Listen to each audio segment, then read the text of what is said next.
الحمدللہ رب العالمین والصلاة والسلام على سید المرسلین وخاتم النبیین سیدنا و مولانا محمد وعلى آلہ واصحابہ اجمعین اما بعد فاعوذ باللہ من الشیطان الرجیم بسم اللہ الرحمن الرحیم ولا تقولوا لمن يقتل في سبیل اللہ اموات بل احیاء ولكن لا تشعرون صدق اللہ مولانا العظیم۔ محترم ناظرین اور معزز ناظرات، السلام علیکم ورحمۃ اللہ وبرکاتہ۔ میں تمام حضرات کو سال نو کی آمد پر مبارکباد پیش کرتا ہوں، اور یہ جو اصلاح معاشرہ 360 چینل کے لیے بارگاہ خداوندی میں دعا گو ہوں کہ مولا تعالی اس چینل کے ذریعے اصلاح معاشرہ کی زرعی خدمات لیتا رہے، اور اس چینل کے ذریعے ہمارے اسلامی معاشرے میں مولا تعالی سدھار لے آئے، آمین۔ یہ محرم الحرام کا مہینہ ہے، حرمت والا مہینہ ہے۔ قرآن مجید میں پروردگار عالم نے فرمایا کہ منہا اربعۃ حرم، 12 مہینوں میں 4 مہینے ایسے ہیں جو حرمت والے ہیں، جن مہینوں میں جنگ و قتال ممنوع ہے۔ حرمت کا معنی ہے عزت و احترام۔ پروردگار عالم نے ان 4 مہینوں کی عزت و احترام پر تنصیص فرما دی ہے، تو ان 4 مہینوں میں محرم الحرام کا مہینہ ہے، دیگر 3 مہینے رجب، ذوالقعدہ اور ذوالحجہ۔ اس ماہ کا 10واں دن جسے یوم عاشوراء کہتے ہیں بڑا یادگار دن ہے۔ اس دن بڑے اہم واقعات ہوئے۔ حضرت آدم علیہ السلام جنت سے دنیا میں بھیج دیے گئے۔ حضرت آدم علیہ السلام سے لغزش ہو گئی۔ اس لغزش پر حضرت آدم علیہ السلام نے برسوں آنسو بہائے، نادم ہوئے، بارگاہ خداوندی میں توبہ کرتے رہے۔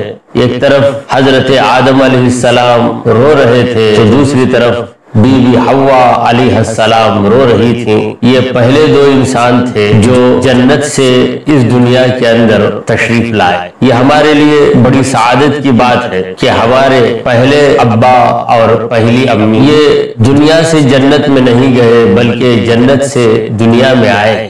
یہ جنت سے دنیا میں آئے، ہم اگرچہ کہ جنت میں نہیں تھے مگر یہ کہ اعتبار سے ہم بھی تو جنت میں تھے، کیونکہ جتنی ذریت آدم ہے وہ سب کی سب حضرت آدم علیہ السلام کی پشت میں چھپی ہوئی تھی۔ جب آدم علیہ السلام جنت میں تھے تو ان کی پشت میں چھپے ہوئے ہم سب کے سب بھی جنت میں تھے۔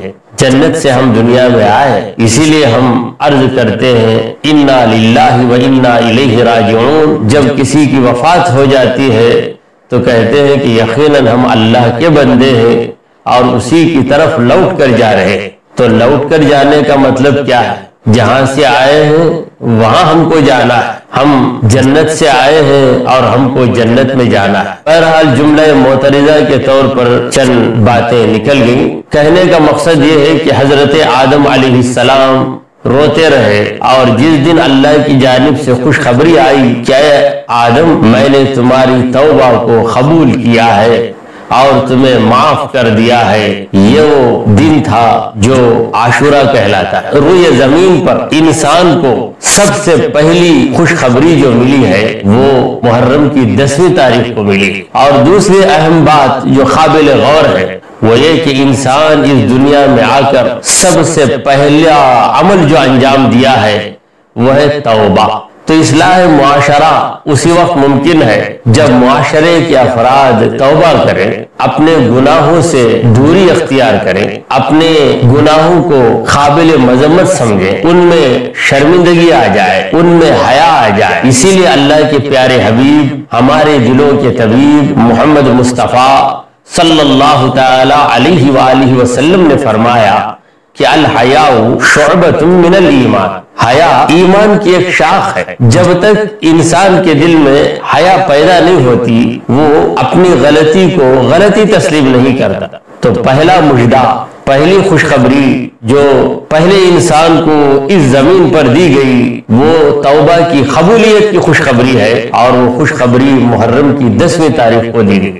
قرآن مجید میں ایک جگہ مولا تعالیٰ نے اپنے نیک بندوں کے اوصاف کا ذکر کیا ہے، طویل آیت ہے، اس میں پہلا وصف جو اللہ نے ذکر کیا ہے وہ ہے التائبون، یعنی میرے مقبول بندے وہ ہیں جو توبہ کرتے ہیں۔ توبہ وہی کرے گا جو خود کو گنہگار سمجھے گا۔ خود کو گنہگار سمجھنا یہ آدمیت ہے، یہ انسان کی فطرت ہے، اور خود کو برتر سمجھنا اور خود کو ہمیشہ بے جرم بے خطا ماننا یہ ابلیس کی فطرت ہے، کیونکہ ابلیس گناہ کر کے بھی خود کو گنہگار ماننے کے لیے تیار نہیں تھا۔ تو دوسرا واقعہ جو محرم کی 10ویں تاریخ یوم عاشوراء کو ہوا ہے وہ ہے حضرت نوح علیہ السلام کی کشتی کا پار لگ جانا۔ حضرت نوح علیہ السلام کی قوم نے نوح علیہ السلام کی بات کو نہ مانا۔ نوح علیہ السلام بڑے غمزدہ ہوئے، بارگاہ خداوندی میں دعا گو ہوئے کہ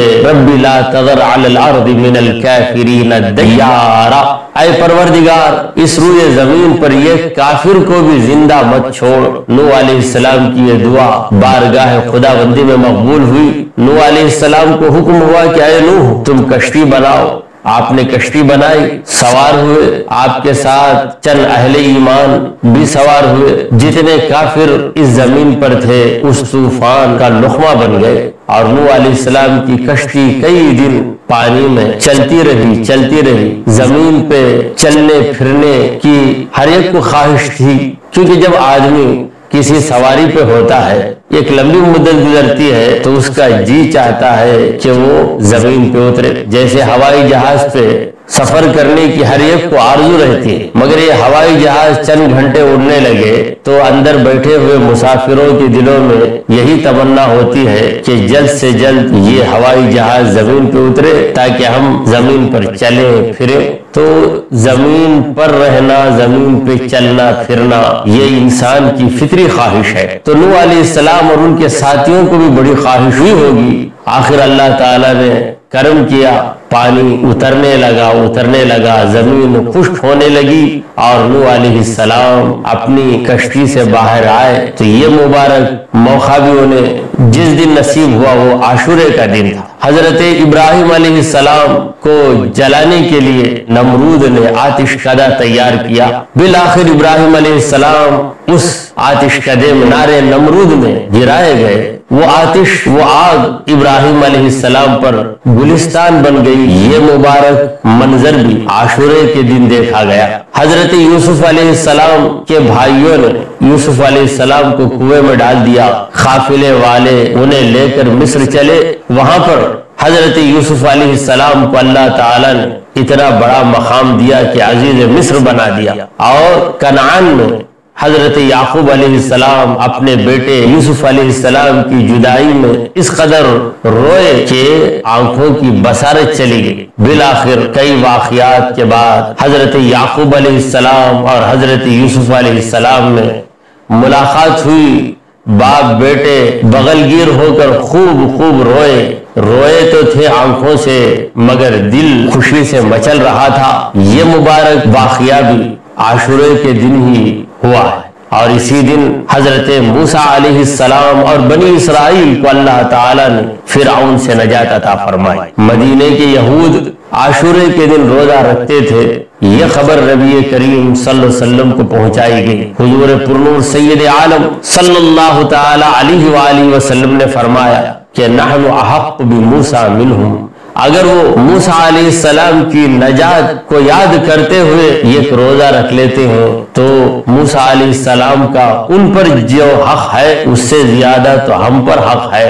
وہ موسیٰ علیہ السلام کے بارے میں جو بھی عقیدہ رکھتے ہوں رکھیں، مگر ہم مسلمان موسیٰ علیہ السلام کو اللہ کا جلیل القدر پیغمبر مانتے، صاحب کتاب اور صاحب شریعت پیغمبر مانتے ہیں، اولو العزم پیغمبروں میں سے ایک پیغمبر تسلیم کرتے ہیں۔ جب وہ ان کی نجات پر شکریہ ادا کرتے ہوئے روزہ رکھتے ہیں تو ہم بھی ضرور رکھیں گے، مگر اے مسلمانوں خالف الیہود فصوموا قبلہ یوما او بعدہ یوما، اے مومنوں تم روزہ ضرور رکھو مگر یہودیوں کی مخالفت کرو، اور وہ مخالفت عبادت چھوڑ کر نہیں، عبادت میں اضافہ کر کے ایک دن آگے روزہ رکھ لیا کرو، ایک دن بعد روزہ رکھ لیا کرو، یعنی وہ صرف 10ویں محرم کا روزہ رکھتے ہیں تو اے مسلمانوں تم 9ویں اور 10ویں 2 دن روزہ رکھ لو، یا 11واں دن 10واں دن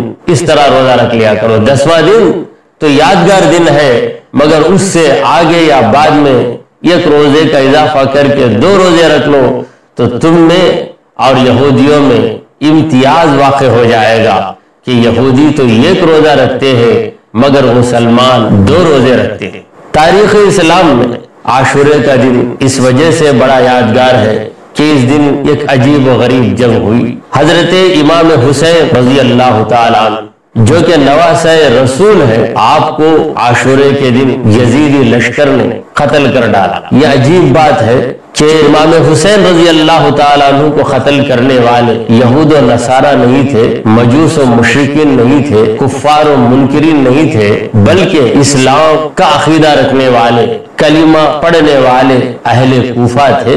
بس دنیا کی محبت، دنیا کی حکومت کی چاہت، ان چیزوں نے ان کی آنکھوں پہ پردہ ڈال دیا، دلوں سے اہل بیت کی محبت غائب ہو گئی۔ اسی لیے شاعر عرض کرتا ہے اترجو امت قتلت حسینا شفاعت جدہ یوم الحسابی، جن لوگوں نے امام حسین کو قتل کیا وہ کس صورت سے شفاعت رسول کی امید رکھتے ہیں؟ قیامت کے دن وہ رسول پاک صلی اللہ علیہ وسلم کی شفاعت سے کس طرح سرخرو ہو سکیں؟ حکومت ہی اس وقت بہت بڑا مسئلہ تھا۔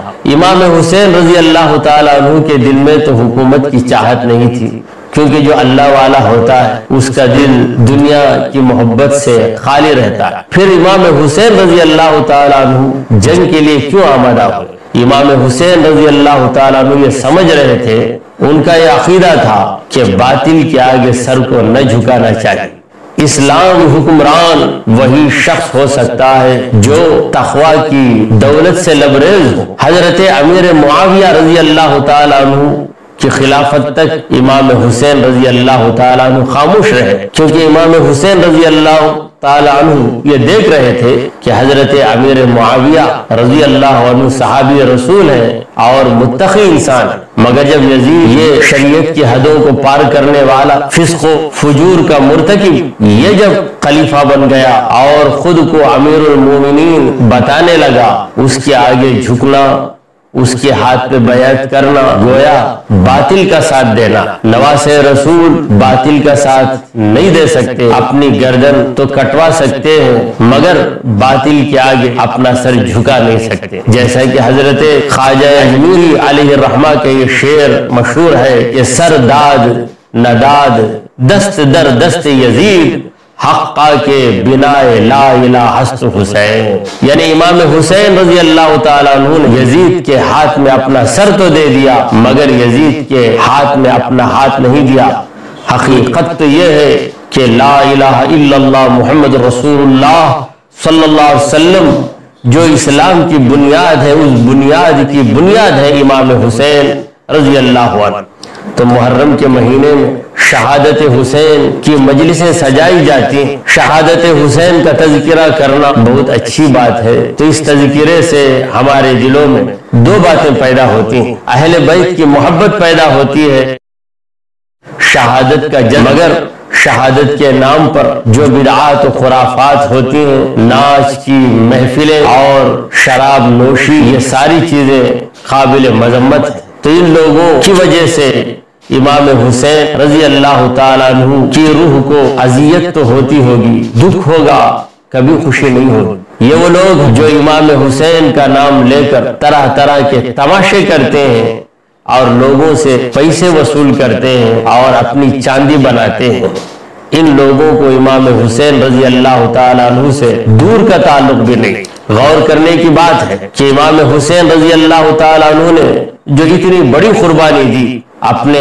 بچوں کو قربان کیا، بھتیجوں بھانجوں کو قربان کیا، اپنے چاہنے والے کو دم توڑتے ہوئے اپنی نگاہوں سے دیکھا، صبر و استقامت کا پہاڑ بنے رہے، بالآخر خود بھی شہید ہو گئے۔ یہ ساری قربانیاں دین کو بچانے کے لیے تھی، مگر آج انہی کا نام لے کر دین کو مٹایا جا رہا ہے، ناچ ناچ کر پوری رات گزار کر نماز فجر کے پہلے سو جانا اور نمازوں کا بالکل خیال نہ کرنا، یہ امام حسین رضی اللہ تعالیٰ عنہ کی قربانی سے بالکل ہٹی ہوئی چیز ہے۔ بلکہ اگر یہ چیزیں امام حسین کے دور میں کی جاتی تو ان چیزوں کے خلاف سب سے پہلے جہاد کرنے والے امام حسین رضی اللہ تعالیٰ عنہ ہوتے، جو ایک باطل حکمران کو برداشت نہیں کر سکتے تھے۔ ان غلط حرکتوں کو کیسے برداشت کریں؟ تو آج ہمارے معاشرے میں اس بات کی سخت ضرورت ہے کہ ہمارے چند مسلمان بھائی جو جہالت کی وجہ سے ان لغو کاموں میں مصروف ہو گئے ہیں، دین سے ہٹ گئے، جب محرم کا مہینہ آتا ہے تو یہ حرکتیں کر رہے ہیں، ان حرکتوں سے باز آ جائیں اور امام حسین رضی اللہ تعالیٰ عنہ کا جو مقصد ہے اس مقصد کو اپنائیں، تاکہ امام حسین رضی اللہ تعالیٰ عنہ کی چاہت کا صحیح ثبوت پیش کریں۔ مولا تعالیٰ سے دعا ہے کہ وہ ہماری ان باتوں کو قبول فرمائے اور ہمارے اسلامی معاشرے میں پروردگار عالم ایسا سدھار پیدا کر دے کہ ہمارے سارے مسلمان بھائی اور مسلمان بہنیں حقیقی معنوں میں اسلامی رنگ میں رنگے جائیں اور پروردگار عالم انہیں ہر قسم کی شیطانی حرکت سے محفوظ رکھے۔ آمین۔ وآخر دعوانا ان الحمد للہ رب العالمین۔